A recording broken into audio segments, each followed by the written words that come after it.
avez vu des papiers volants. Ceux qui ont pris des armes et qui ont mis un terme, entre guillemets, même s'il y a beaucoup de choses à dire, au fonctionnement correct de notre État, qui sont dans l'illégalité, et aujourd'hui qui sont dans le reniement total, veulent évaluer les formations politiques. C'est le paradoxe guinéen. À l'UFDG, vous devriez être fiers de vous-même. Vous devriez être fiers de votre président. Vous devriez être fiers de la direction nationale de votre parti. Parce qu'on a vu les choses venir de loin et on s'est préparé. Parce que la politique, il ne faut pas dormir. Nous sommes stratèges, nous sommes plus malins, plus intelligents. L'UFDG, c'est des cadres, des valeureux cadres, incorruptibles. Cette évaluation a montré à l'opinion nationale et internationale que les gens sont dans le reniement, ils sont dans le faux. C'est l'imposture là que nous avons toujours dénoncé à l'UFDG. Et c'est l'imposture là qui fait qu'aujourd'hui, nous ne sommes pas d'accord avec le CNRD. Au départ, ils ont dit on veut faire de la Guinée un pays moderne. On veut faire de la Guinée une justice équitable. On veut permettre à la Guinée de connaître la démocratie. C'est eux qui ont trahi. L'UFDG n'a jamais trahi. Nous sommes encore là. On se bat tous les jours pour la démocratie, pour la promotion des libertés et des droits humains.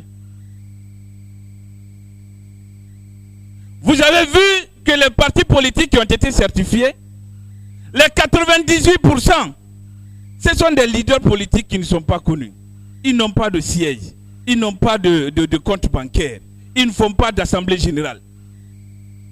Ils n'ont pas d'élu. Ils n'ont jamais participé à une élection pour la plupart parmi eux.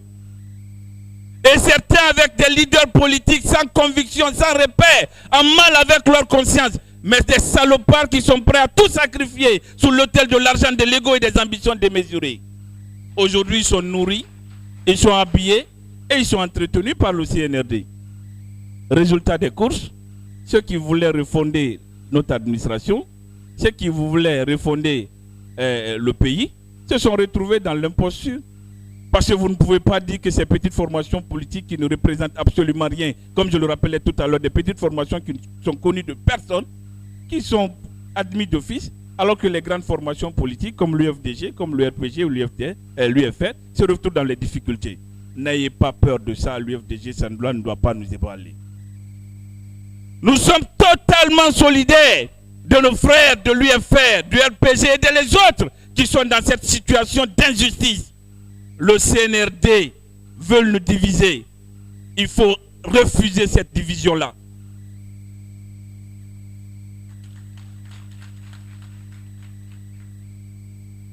Les forces vives de Guinée, nous venons de sortir une déclaration. Nous rejetons catégoriquement cette nouvelle imposture du ministère de l'administration du territoire et de leurs parrains. Nous restons debout, mobilisés, engagés, jusqu'à ce que la Guinée soit un pays libre, un pays juste, un pays démocratique.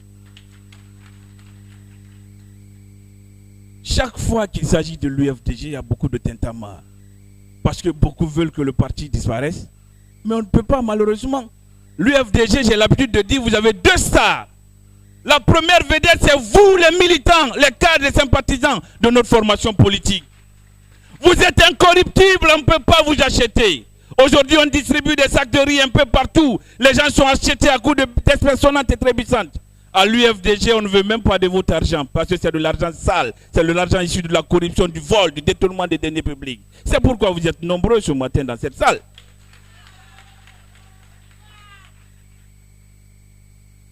La deuxième star à l'UFDG, c'est la cellule d'Alain Diallo, l'homme à qui nous faisons totalement confiance. J'ai l'habitude de le dire. C'est un homme d'État. Un homme qui suscite beaucoup d'espoir, tant sur le plan national qu'à l'international. C'est pourquoi dans toutes les conférences qu'on organise à travers le monde, il est appelé en tant qu'expert pour donner son avis. Il n'y a que la Guinée et quelques cadres médiocres pour refuser un homme d'État comme celui d'Alain Diallo. Vous n'avez pas de problème à l'UFDG. Notre congrès a été annoncé, la date est retenue. Nous travaillons tranquillement pour que ce congrès ait lieu dans les meilleures conditions. Les partis politiques, cabines téléphoniques qui ont été certifiés hier Ils n'ont ni comité de base, ni section, ni fédération. Certains ne sont même pas représentés, même dans une seule commune. À l'UFDG, nous sommes respectueux de nos textes. On a commencé notre congrès dans les comités de base. Ensuite, les sections, les fédérations. Nous allons organiser le congrès qui n'a jamais été organisé en République de Guinée. Toutes les fédérations de l'extérieur comme de l'intérieur se réuniront pour des jours pour valider nos statuts, règlements intérieurs et pour mettre le parti en ordre de bataille parce que notre objectif, c'est de gagner les prochaines échéances électorales dès le premier tour. La haine du CNRD envers l'UFDG a atteint un niveau. Et cette haine doit être source de mobilisation, source de détermination pour nous, militants, cadres et sympathisants du parti. Dans un même pays, dans une même transition, une même institution.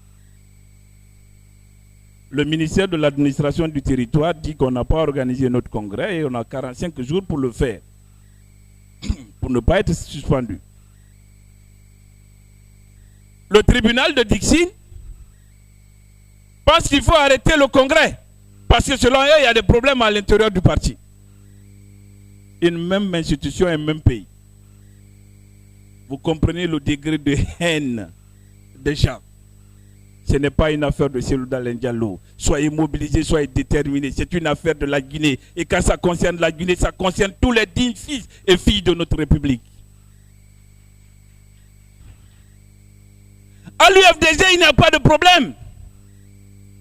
Le mariage forcé au XXIe siècle est un délit prévu et puni par toutes les lois, qu'elles soient nationales ou supranationales. Vous avez choisi votre ventre. On vous dit très bien, allez-y, remplissez votre ventre. Laissez-nous tranquilles. Nous voulons vivre en paix. Laissez-nous nous battre pour que la Guinée puisse être en paix.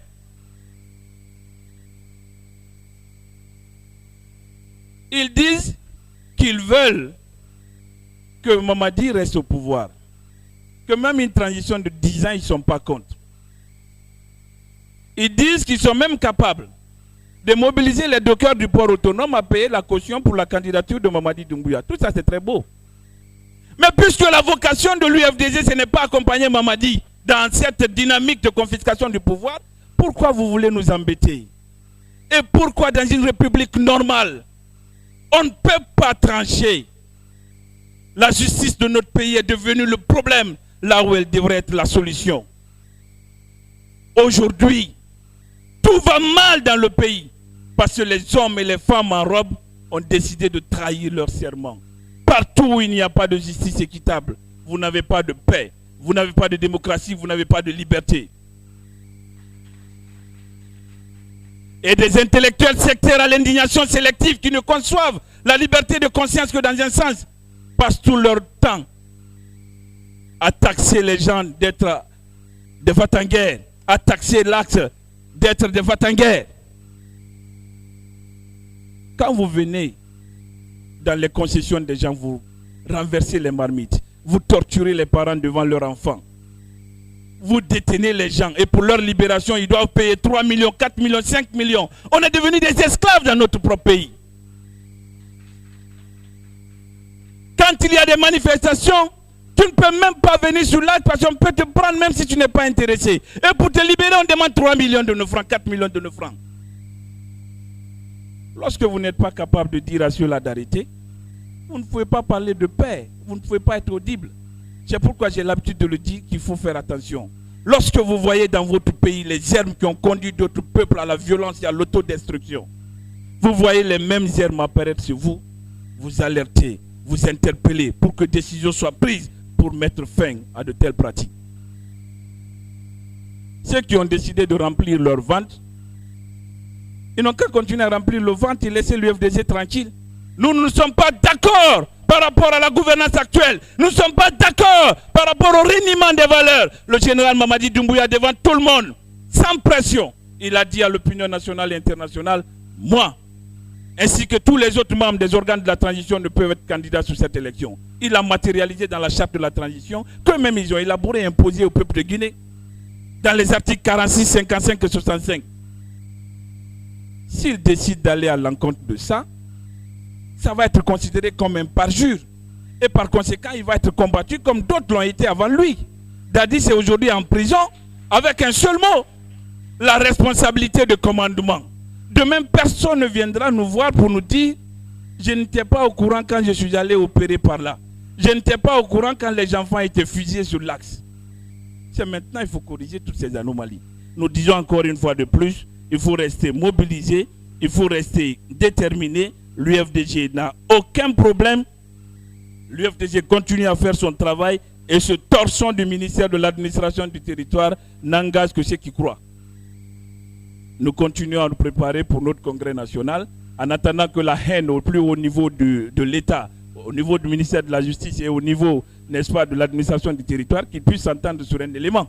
De toutes les façons, l'UFDG reste indéboulonnable, déterminé à ce que l'alternance démocratique soit une réalité dans notre pays. On n'arrêtera jamais tant qu'on n'a pas mis la Diallo à la magistrature suprême.